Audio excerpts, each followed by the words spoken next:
എത്ര വയസ്സ് വരെയാണ് കുട്ടികൾക്ക് മുലയൂട്ടേണ്ടത് എന്നുള്ളത് പല അമ്മമാർക്കുള്ള ഡൗട്ടാണ്. ചില അമ്മമാര് എനിക്ക് തോന്നുന്നു 1ാം ക്ലാസ്സിൽ പഠിക്കുന്ന കുട്ടികൾക്ക് വരെ മുലയൂട്ടുന്ന അമ്മമാരുണ്ട്. ചില അമ്മമാര് 2 വയസ്സാകുമ്പോഴത്തേക്ക് മുലയൂട്ടൽ സ്റ്റോപ്പ് ചെയ്യും. ശരിക്കും കുട്ടികളുടെ ആ ഒരു വളർച്ചയ്ക്ക് നമ്മളിപ്പോഴും പറയും അമ്മമാരുടെ പാല് കിട്ടിക്കഴിഞ്ഞാൽ കുട്ടികൾക്ക് ആ ഒരു വളർച്ചയും ചുറുചുറുക്കും ഒക്കെ ഉണ്ടാവുള്ളൂ എന്ന് പറയാറുണ്ട്. ശരിക്കും എത്ര വയസ്സ് വരെയാണ് കുട്ടിയെ മുലയൂട്ടേണ്ടത്? നമ്മൾ ഇപ്പോൾ അബ്സലൂട്ട് ബ്രസ്റ്റ് ഫീഡിങ് 6 മാസം വരെ നമ്മൾ പറയുന്നത്. 6 മാസം വരെ മതി. അബ്സലൂട്ട് ബ്രസ്റ്റ് മിൽക്ക് വെച്ചാൽ മുലപ്പാൽ മാത്രം മതി.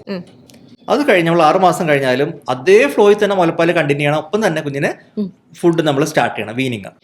അപ്പോൾ ചില 6 മാസം വരെ കുഞ്ഞ് വലിയ ആക്ടിവിറ്റി ഒന്നും ഉണ്ടാവത്തില്ല, കിടപ്പവും കാര്യങ്ങളൊക്കെയാണ്. പക്ഷെ 6 മാസം കഴിഞ്ഞാൽ ആളെ കമരുന്നു, പിന്നെ കുതിക്കുന്നു, നീ അഴിയുന്നു, പിടിച്ചു വെക്കാനുള്ള ശ്രമം, ഇരിക്കാൻ ശ്രമം. അപ്പോൾ എനർജി റിക്വയർമെന്റ് കുറച്ചുകൂടി കൂടുകയാണ്. അപ്പോൾ നമ്മൾ സപ്ലിമെന്റ്സ് കൂടി ആഡ് ചെയ്യുന്നു. പക്ഷെ ബ്രസ്റ്റ് മിൽക്ക് ഒട്ടും കുറയ്ക്കരുത്. കാരണം ബ്രസ്റ്റ് മിൽക്കിൽ നിന്ന് കിട്ടേണ്ട പല കാര്യങ്ങളും അത് അതിൽ മാത്രമേ ഉള്ളൂ. ബ്രസ്റ്റ് മിൽക്ക് വെച്ചാൽ വളരെ ഡൈനാമിക് ആണ്. നമ്മളെപ്പോഴും പറയാന്ന് വെച്ചാല് ഇപ്പോൾ ഒരു കുഞ്ഞിന്റെ വെയിറ്റ് കുറവാണെങ്കിൽ ആ കുഞ്ഞിന്റെ ചുണ്ട് നിപ്പിൾ ടച്ച് ചെയ്യുമ്പോൾ അത് സെൻസ് ചെയ്യണമെന്ന് പറയുന്നത്. ഇത്രയും ഡൈനാമിക് ദൈവത്തിന്റെ ഒരു സൃഷ്ടിയാണത്. ഈ ഡൈനാമിസിറ്റി കാരണം ആ കുഞ്ഞിന് ആ സമയത്ത് ആപ്റ്റായിട്ടുള്ള മിൽക്ക് പ്രൊഡക്ഷൻ വരുന്നത്. ചിലപ്പോൾ കൊഴുപ്പ് കൂടുതലായിരിക്കും, പ്രോട്ടീൻസ് കൂടുതലായിരിക്കും. ആ റിക്വയർമെന്റ് മനസ്സിലാക്കിയിട്ടാണ് ചെയ്യുന്നത്. അത് നമുക്ക് ഒരു പാൽപ്പൊടിയോ കൊണ്ട് മാച്ച് ചെയ്യാൻ പറ്റത്തില്ല, റിപ്ലേസ് ചെയ്യാൻ പറ്റത്തില്ല. അപ്പൊ അതുകൊണ്ട് 6 മാസം കഴിഞ്ഞാലും മുലപ്പാൽ നിർത്തരുത്, അത് അതേപടി തന്നെ കണ്ടിന്യൂ ചെയ്യണം.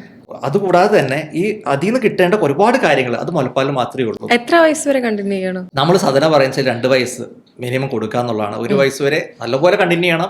1 വയസ്സ് കഴിഞ്ഞാലും നിർത്തരുത്, അതേ ഫ്ലോയിൽ തന്നെ പറ്റുന്ന രീതിയിൽ തന്നെ 2 വയസ്സിൽ എത്തിച്ചു കൊടുക്കാൻ വളരെ നല്ല ആവശ്യമാണ്. കാരണം കുഞ്ഞിന്റെ വയറിൽ ദഹിക്കാനാണെങ്കിലും കുഞ്ഞിന് കറക്റ്റ് ആപ്റ്റ് ന്യൂട്രീഷൻ ആണെങ്കിലും ഒരു ഇൻഫെക്ഷൻ ഇല്ലാതെ തന്നെ നമ്മളിപ്പോൾ ഒരു സാധനം പ്രിപ്പയർ ചെയ്ത് ഒരു പൊടി പാലൊക്കെ ഉണ്ടാക്കി കൊടുക്കുകയാണെങ്കിൽ വയറിളക്കത്തിനുള്ള സാധ്യത വളരെ കൂടുതലാണ്.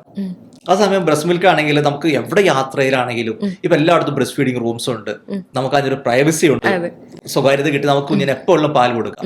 അപ്പോൾ ATM പോലെ തന്നെയാണ്, എനി ടൈം അവൈലബിൾ മിൽക്കാണ്. നമ്മൾ വേറെ പ്രത്യേക പൊടി കൊണ്ടു കൊടുക്കണോ വെള്ളം കൊണ്ടു കൊടുക്കാനോ പാത്രത്തിന്റെ ആവശ്യമില്ല. അപ്പൊ അമ്മയുടെ പാലിൽ കിട്ടേണ്ട ആ കുഞ്ഞിന് കിട്ടേണ്ട കറക്റ്റ് ന്യൂട്രിയൻസും 80% വെള്ളവും. അപ്പൊ നമുക്ക് 6 മാസം വരെ എക്സ്ട്രാ വെള്ളം കൊടുക്കേണ്ട യാതൊരു ആവശ്യമില്ല. ബ്രസ്റ്റ് മിൽക്ക് തന്നെ വെള്ളമുണ്ട്. അതുകൂടാതെ തന്നെ നമ്മൾ കറക്റ്റ് ആയിട്ട് 2 വയസ്സോ അതിന് ശേഷം കൊടുക്കുന്നവരുണ്ട്. അത് ഒരു താല്പര്യമാണ്.